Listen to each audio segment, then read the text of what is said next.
Namaste yogis, my name is Vivek Rawat and I welcome you all on the behalf of Bali Yoga School to this online yoga teacher training course.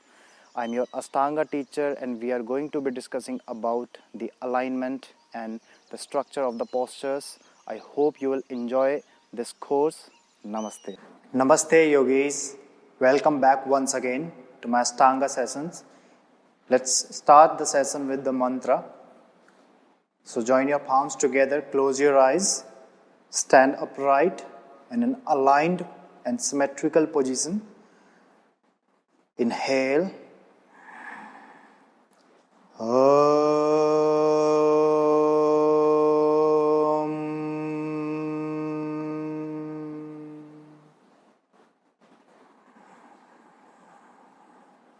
Vande Gurunam Charanarvinde Sandarsita Swatma Sukha Vabodhe Nisreyase Janglikayamane Samsara Harahala Mohshantyaye Abahu Purushakaram Sankhchakra Siddharinam Sahasrasir Samsvetam Pranamamim Patanjalim.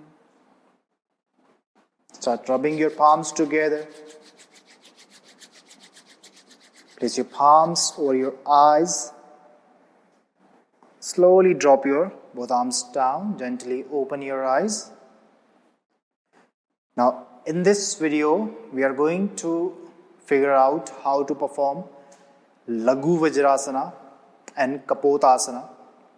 So, since it is very deep back bending, so make sure that if you have any kind of lower back issues during the time period where you are going to start it, so I suggest you to be very careful and try not to attempt it until and unless you feel your lower spine, your entire spine is feeling all right. So in this, back bending string of the postures, you need a flexible front muscles. At the same time, you need a good structure of the spine as well, because it is not something normal back bending. Kapotasana is considered a very deep back bending posture. So we are going to have a look how to perform these one by one. So let's start. Okay, so from here we are about to start. So firstly, you just have to come into a base position. So just kneel down towards the front edge of the mat, like you sometimes do in camel pose Ustrasana.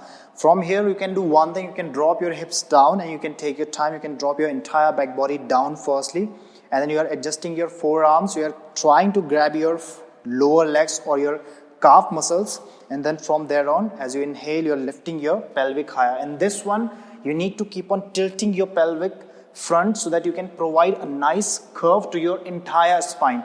If your chest is not open, then you may struggle in this posture. You need a very flexible front thigh muscles here. You can keep your gaze at your tip of the nose or at your third eye point. And from here on, just trying to provide a nice curve to your spine. And then as you relax, just take your time to come out of the posture so that you can follow the half vinyasa. So after this, following the half vinyasa, so that you can provide the neutral structure to your spine. Then after that, you have Kapotasana, that deep back bending posture, and then you are again coming forward in the base position. Then from here on, you can take your stance. You can just lie down again, once again, dropping your hips and back down. And from here on, you can prepare yourself. So in this one, you almost bring the head close to your feet, or if you can bring it, then just between your feet, otherwise just slightly away from the feet. So from here on, again, the game is to provide a very nice curve, as you can see here, a nice curve to your spine, and keep on tilting the pelvic up towards the ceiling. Keep on pointing the navel as if you are going to shoot it towards the sky, towards the ceiling, and opening the chest very nicely. And do not overarch your neck side so that you are not going to bring any kind of pain there, and keep on lifting the pelvic higher, keep on engaging the front thigh muscles here in this one. After spending 5 breaths here, you can press your palms down and you can lift your chest higher. This is the B variation of Kapotasana. So now holding here for 5 breaths once again.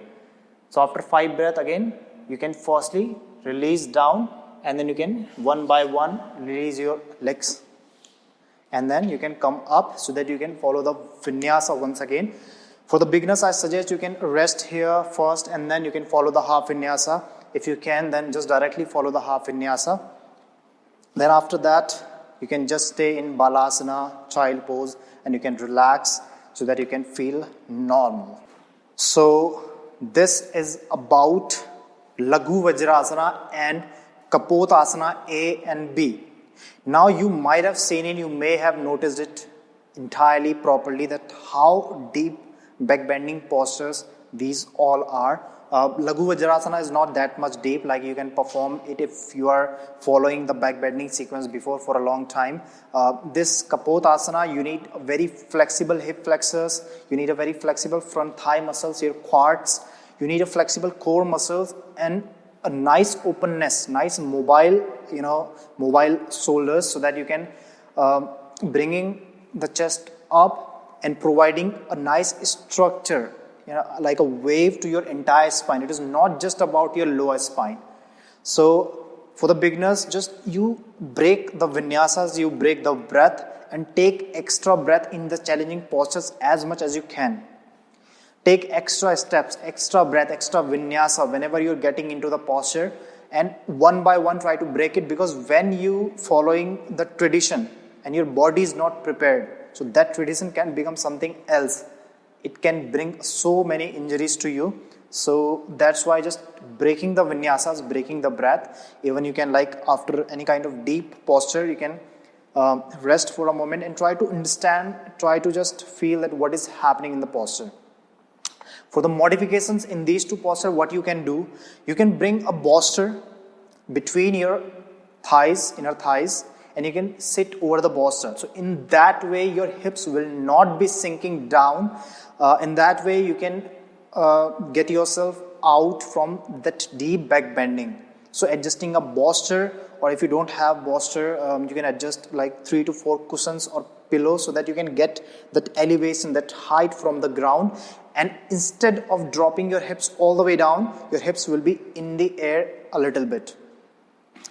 Also, you can adjust something over your heels, so you can adjust your head over the heels, over the cushion, so that will not be that much deep back bending, right? And if you're not comfortable in the first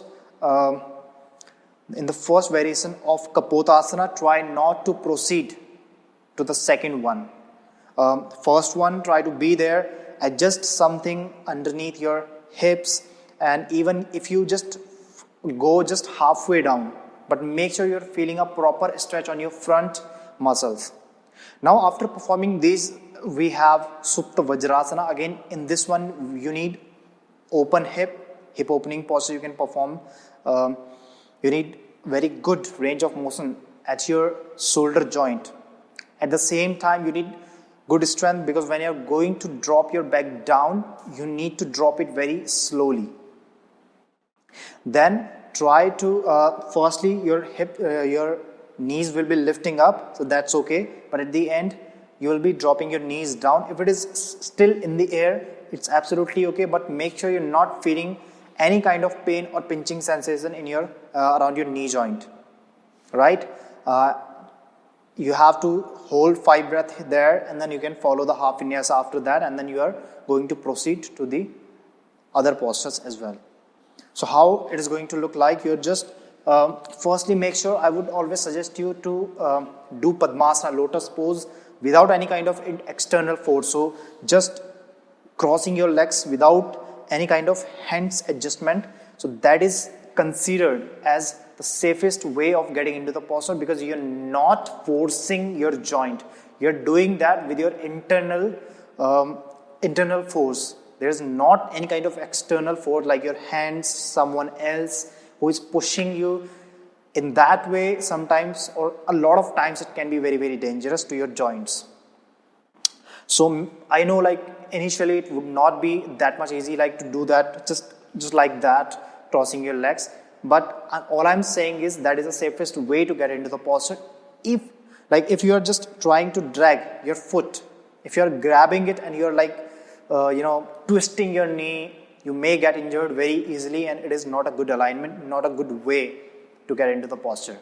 Of course, you can take your take your foot with your hands, but still your muscles around the legs, let those muscles come into action rather than your hands. Just try not to push any kind of limb and pulling it like very harshly. That is not a good way in yoga. So crossing your legs, and you can also, if you have like stiff shoulders, you can also adjust the strap here. So you can just tie the strap around your each foot, and then you can cross your both arms, circle your both arms behind your leg. So firstly external rotation of the shoulders, then internal rotation of your arms, and then you can grab your respective side of the strap. So left foot with the left hand, right foot with the right hand. Now from here, the main goal is firstly try to open your chest. You can even stay here for 5 or 10 breaths. If you're not comfortable here, try not to move ahead to the second variation. Avoid the second variation. But if you're comfortable here, if your knees are not hurting, if your shoulders are feeling nice open, then you can move ahead to the second, but very carefully, because the second variation is more challenging here. So pulling the strap against each other and opening your chest, rolling your shoulders back, lengthening your spine, inhale, exhale. Now from here on, I'm changing the stance so that you can see me from here. So from here, it's okay firstly if your knees come up, but you have to keep your spine straight. A slight curve, it's okay.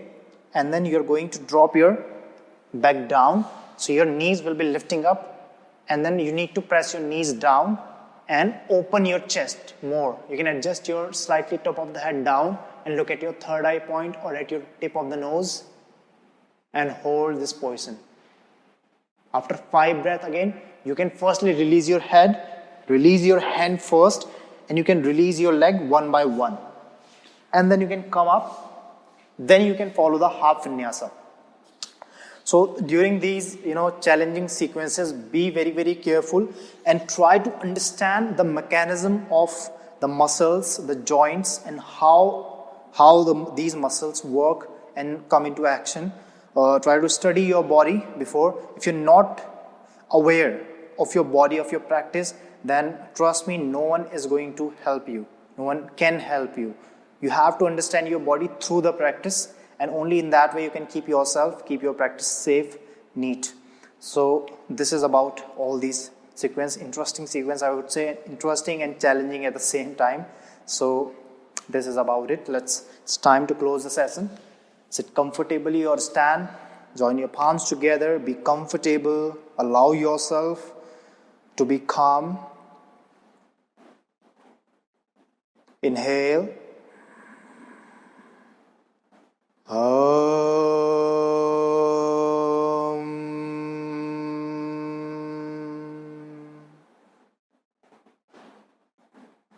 Swaste prajabhya paripalayantam nyayena margena mahim mahimsa go brahmanebhya shubhamastu nityam loka samasta sukhino bhavantu.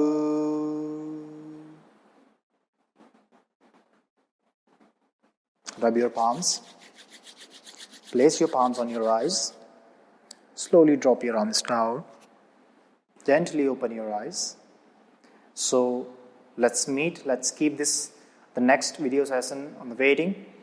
Until then, goodbye. Namaste.